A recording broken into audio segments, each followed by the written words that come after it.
নির্বাচনী প্রচারণায় নতুন মাত্রা যোগ করলেন বিএনপি চেয়ারম্যান তারেক রহমান। নির্বাচনী লিফলেটের ধারণাই পাল্টে দিয়েছেন তিনি। সাধারণ কাগজের পরিবর্তে ধানের শীষের লিফলেটে ব্যবহার করা হয়েছে বন কাগজ বা সিড পেপার, যা মাটিতে পড়লে পরিবেশের ক্ষতি তো করবেই না, বরং এই কাগজ থেকেই জন্মাবে গাছ। এই কাগজটার মধ্যে আপনার শত শত বীজ আছে এবং আপনারা জানেন বীজ অনেক কস্টলি, আবার হ্যান্ডওয়ার্কটাও কস্টলি, হাতে তৈরি করতে হয়। আদারওয়াইজ মেশিনে তৈরি করলে এই কাগজটা নষ্ট হয়ে যায়। এইটা আমরা বহুদিন ধরে হাতেই করতে হবে হয়তো, কারণ মেশিনে তৈরি করতে গেলে এই বীজের এখানে এমন ধরনের গুণগত পরিবর্তন হবে যে কাগজ থেকে আর গাছ উঠবে না। বাংলাদেশের সংসদ নির্বাচনের ইতিহাসের এবারেই প্রথম বীজযুক্ত লিফলেট নিয়ে প্রচারণা চালাচ্ছে বিএনপি।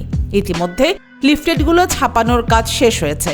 এই উদ্যোগের মাধ্যমে শুধু প্রার্থীর বার্তা পৌঁছানোই নয়, পাশাপাশি পরিবেশ রক্ষায় সচেতনতা বৃদ্ধির পাশাপাশি সাধারণ মানুষের মধ্যে ইতিবাচক মনোভাব তৈরি করবে। আমরা বিএনপি চেয়ারম্যান জনাব তারেক রহমান সাহেবের নির্বাচনী প্রচার কার্ড বন কাগজে তৈরি করার জন্য অর্ডার পেয়েছি।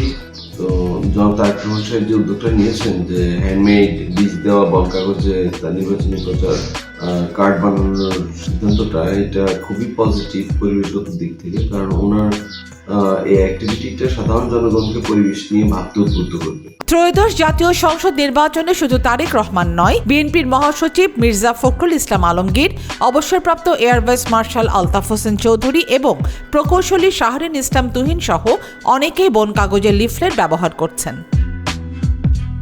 বন কাগজ প্রস্তুতকারী প্রতিষ্ঠানের কর্ণধার জানিয়েছেন, পরিত্যক্ত কাগজ থেকেই মূলত বন কাগজ তৈরি হয়।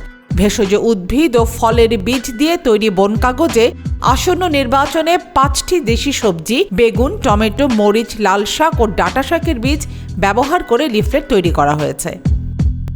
মাটিতে আর্দ্রতা ঠিক থাকলে কাগজটি থেকে 8 থেকে 10 দিনের মধ্যে বীজ অঙ্কুরোদ্গম হবে। একটি বন কাগজ 1 বছর পর্যন্ত কার্যকর থাকে। বন কাগজের লিফলেট উৎপাদন খরচ তুলনামূলক বেশি হলেও তা সম্পূর্ণ পরিবেশ বান্ধব। বর্তমানে জাপান, যুক্তরাষ্ট্র, অস্ট্রেলিয়া, যুক্তরাজ্য, দক্ষিণ আফ্রিকা, ভারত, স্পেন, নেদারল্যান্ডস এবং কানাডা পরিবেশ বান্ধব প্রচারণা চালাতে এবং পরিবেশ দূষণ কমাতে বন কাগজ বা সিড পেপার ব্যবহার করছে। বীজযুক্ত পোস্টার ব্যবহারে জিরো ওয়েস্ট লক্ষ্যমাত্রা অর্জনে এই উদ্ভাবনী প্রচার পদ্ধতি বিশ্বজুড়ে পাচ্ছে জনপ্রিয়তা। ফারহানা আহমেদ, আয়না টেলিভিশন।